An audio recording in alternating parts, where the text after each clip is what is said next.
All right, hello everyone. We are back. Um, Ron's whole electrical system just shut down over there. So crazy. Yes, but we were able to get this back. We're to get this back, and Ron was dropping some very, very good information for us in terms of how you found your voice, Hmm.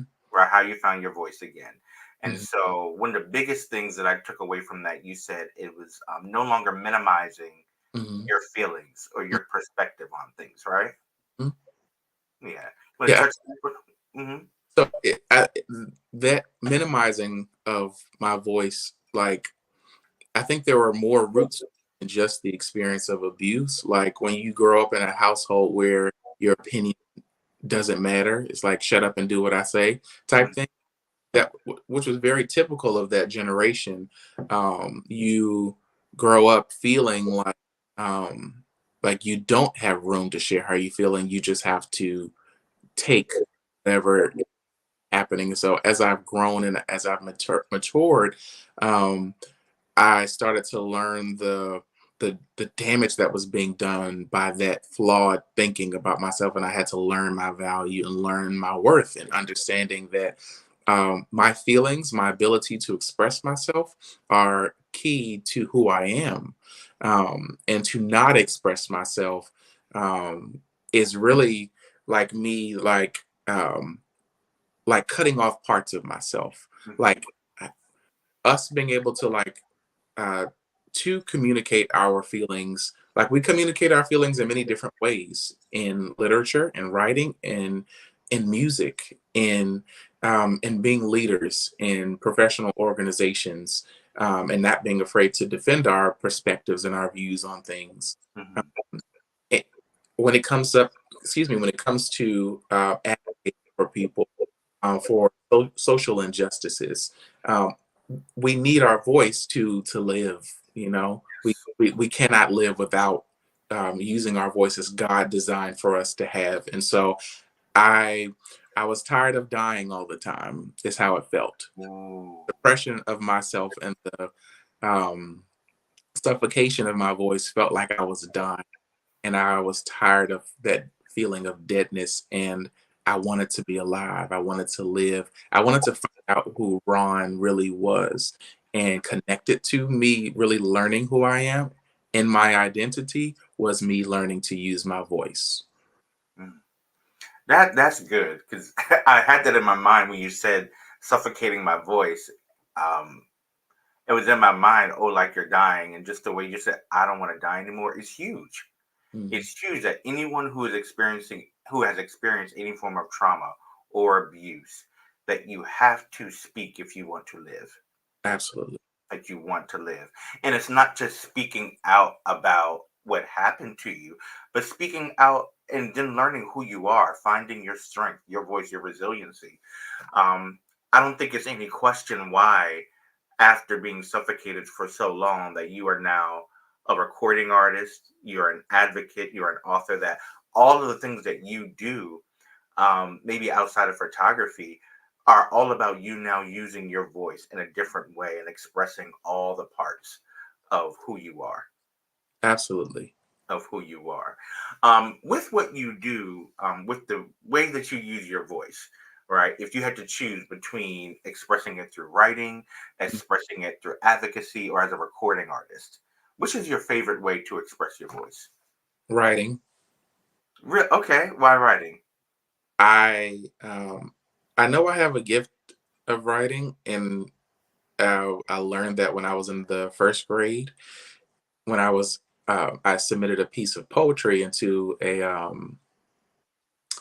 poetry contest, and I ended up like it was like it won like an award as like the best in the school.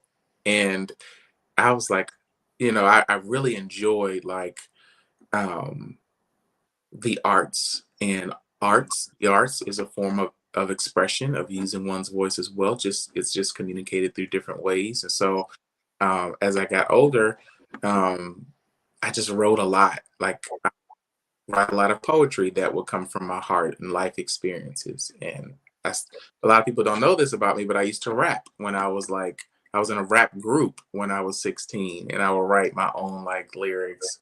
So that was actually my first start with like Okay. expression in music. And so it's just always come naturally to me. I don't feel afraid when I'm writing. I feel I'm uninhibited. I can express myself completely, Mhm.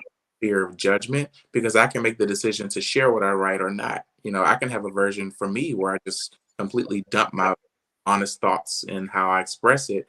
And should I decide to make it public and consumable for people, then I can tweak it if I may not want to use certain words when I communicate it publicly. Right. So a safe space. So I didn't know that you rapped. I did. Um, so I Don't know you. on live. No, I'm not going to ask you to rap live. Um, but I know you. I know that you're recording and you got some new music that's Mhm. going to be coming out soon. I do. Will any of it be rap? Possibly. The music that I've started working far though has been me singing, but I'm contemplating um a rap song. It's just been a long time, and so I gotta like learn that cadence again and find my like style at 36 because I was rapping when I was 16. So, but like one of the songs that I'm very excited for, SOAR, and it's really like the song is talking about like what we're talking like soaring above, the experiences in life that you've had that, could have killed you, or people said that you would never recover from, or that you weren't good enough to do, like soaring above all of that and living and thriving. Like it's like an anthem that I want people to like grab a hold of. Like whatever that thing is that has held you back, you can soar over that. Like you don't have to be defined by that. There's a new altitude of life that awaits you as opposed to where you've lived it. Yeah, I wanted to shamelessly plug that single that I think is relevant to this conversation. No, one I love. I think it's kind of a perfect way to wrap this up. That there is there is life beyond sexual assault, Absolutely. right? Um, and even though you don't have the memories, just to share with you all, there was actually a life before sexual assault occurred, Hmm. right?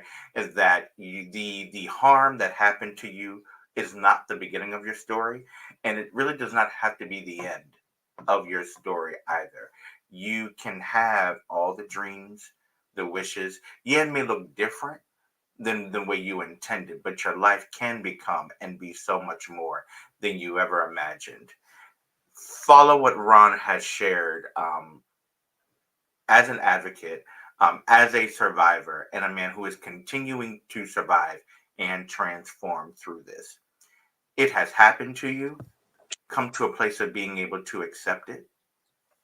Accept that you have been a victim, and it's hard to do, but begin to acknowledge the fact that it has happened to you and begin to share. If you're underage, go to your school counselor, go to your teacher, go to your coach. Let them know what is being done to you and who is doing it.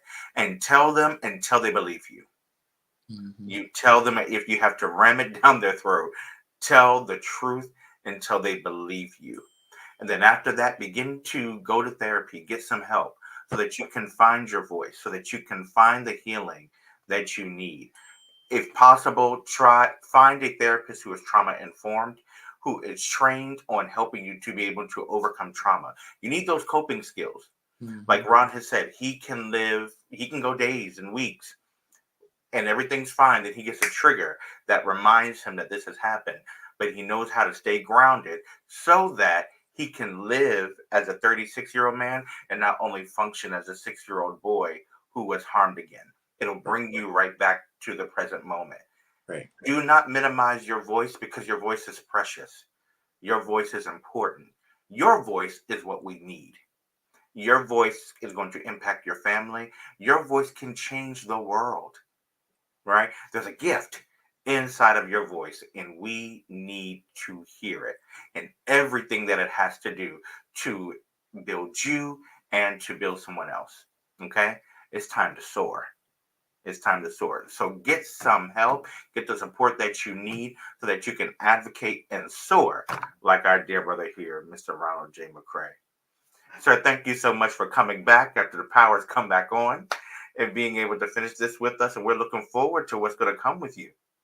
Thank you. Thank you to keep this in mind for creating this space to have such an important conversation. I'm grateful to be invited to this conversation. Excellent. Thank you so much, sir. You guys have a great day. Enjoy the eclipse. And as always, with everything that we share, keep this in mind.